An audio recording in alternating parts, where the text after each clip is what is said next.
I mean, you know, that's a political project. I think. I don't think that's not necessarily a question that the academic can answer. You know, that's about political organization. It's about, you know, politicians and social activists and organizers helping to produce a kind of interpretation of the problem. You know, like one of the things that I'm kind of very struck by in Colombia is that even sort of progressive politicians, you know, with progressive social agendas like Governor Fajardo in Antioquia, he doesn't really have an interpretation of what the problem with Colombia is. He says, you know, the problem is lack of education. And I agree, there's a lack of education and he's doing great things. But I don't think Colombia's problem is not lack of education. That's a symptom of their problems. So I think what's very necessary is just is for politicians and for social activists and journalists and people to try to clarify and identify what the problems are in Colombia and what the solution is. But the solution is political. You know, you can't get the people in Bogota, the politicians in Bogota or the people in Planación to care about El Choco just by passing a law.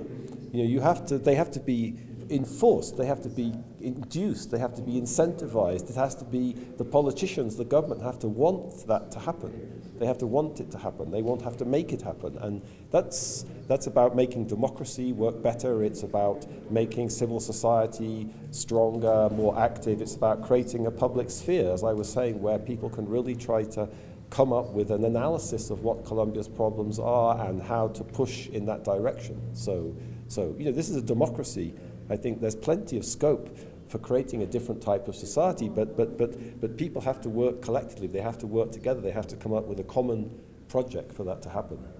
I think the biggest problem is the way the state works and the way politics work. Politics works in a very clientelistic, you know, dysfunctional way, and it does a very bad job of really implementing policies which are for the benefit of the average Colombian. And most Colombians find themselves very disempowered to change that situation because of clientelism, because there isn't a public sphere. There's no way of collectively identifying their problems. And, you know, every politician, you know, just is playing the same game. You know, I gave you on my last slide, I gave the example from last October of President Santos. You know, President Santos, he should be showing leadership, not buying votes in the Choco.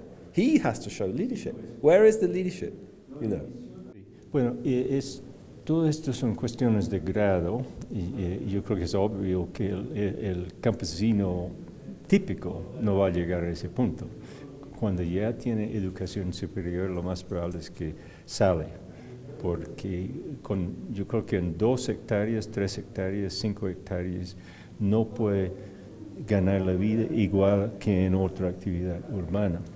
Entonces, para mí, la importancia, una de las funciones de la educación superior para el campo es que los extensionistas, la gente que acompaña a la pequeña agricultura, ayudándoles con nuevas tecnologías, ese tipo de cosas, ellos necesitan una especialización, típicamente educación superior. Y en el mejor de los casos, y ojalá que esto pues está en camino en Colombia, pero no sé, algunos de los jóvenes, digamos, que ha pasado su juventud en la pequeña agricultura y la secundaria ahí en el pueblito, alcanzan a la educación superior y vuelven como extensionistas, porque son los mejores. Ellos intuyen cómo es la agricultura familiar porque lo han vivido. Entonces eso es más o menos el modelo en países como Estados Unidos, Canadá, algunos de los europeos. Los extensionistas tienen raíces en el campo y los que tratan con la pequeña agricultura deben, en el caso, digamos, preferido, deben tener raíces en la pequeña agricultura.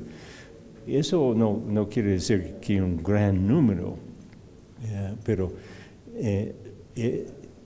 que algunos, un número significante de gente que representa el gobierno, el sector público en su relación con la agricultura pequeña, tenga raíces allá, eso sí es para mí muy importante. Y eso ha sido uno de los, digamos, deficiencias históricas en Colombia y muchos otros países. ¿Qué se propone? Bueno, lo que el gobierno nos ha pedido es plantear una estrategia de largo plazo para el campo colombiano, y no es agropecuaria en ese sentido, por eso es rural o como se llama oficialmente para la transformación del campo. Entonces estamos mirando todas las dimensiones del desarrollo rural, la parte, por ejemplo, el ordenamiento territorial, el desarrollo social, el desarrollo productivo, la competitividad, la sostenibilidad ambiental y también las necesidades institucionales.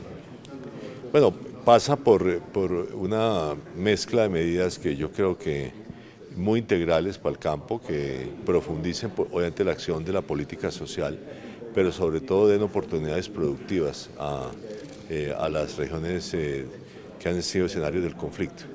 Y eso pues tiene, como yo trataba de decir, es una estrategia integral, ¿no es cierto?, que incluye el financiamiento de proyectos de pequeña producción, acceso a tierras, acceso a crédito, acceso a tecnología, buenos sistemas de comercialización, que es una gran deficiencia de toda la pequeña producción en Colombia. Muy importante, vías terciarias, que es una de las grandes deficiencias del sector rural colombiano. Y, perdón, que no se me olvide, la asociatividad, porque nosotros creemos que en la pequeña producción esto pasa necesariamente por una cooperación entre los propios pequeños productores.